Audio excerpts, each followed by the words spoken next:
नहमदुहु व नुसल्ली व नुसल्लिमु अला रसूलिल करीम। अस्सलामु अलैकुम व रहमतुल्लाहि व बरकातुहू। राहे इस्लाम में तमाम दोस्तन की खुश आमदीद। प्यारा दोस्तों, अज नई मालूमात खणी तव्हांजी खिदमत में हाज़िर थियो आहियां। यकीन तव्हांखे पसंद ईंदी सो ही आहे त क़यामत जे ॾींहुं तमाम उम्मतन जूं सफ़ूं केतरियूं हूंदियूं।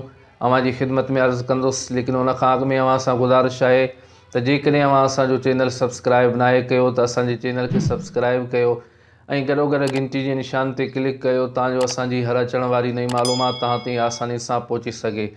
प्यारा दोस्तों, क़यामत जे ॾींहुं तमाम उम्मतन जूं सफ़ूं केतरियूं हूंदियूं? उन जो जवाबु आहे त क़यामत जे ॾींहुं जॾहिं इंसाननि खे अल्लाह ताला जी दरबार में सफ़ बसफ़ तलब कयो वेंदो त उन वक़्तु तमाम उम्मतन जूं सफ़ूं 120 हूंदियूं। उन मां 80 सफ़ूं उम्मती मुहम्मदिया सल्लल्लाहु ताला अलैहि वसल्लम जूं हूंदियूं, यानी 80 सफ़ूं नबी पाक सल्लल्लाहु ताला अलैहि वसल्लम जी उम्मत हूंदी, बाक़ी 40 सफ़ूं ॿियनि उम्मतन जूं हूंदियूं। प्यारा दोस्तों, अल्लाह पाक असां तव्हां सभिनी खे अमल जी तौफ़ीक़ अता फ़रमाए। ही हुई अॼु जी मालूमात जेका मूं अवांजी खिदमत में पेश कई।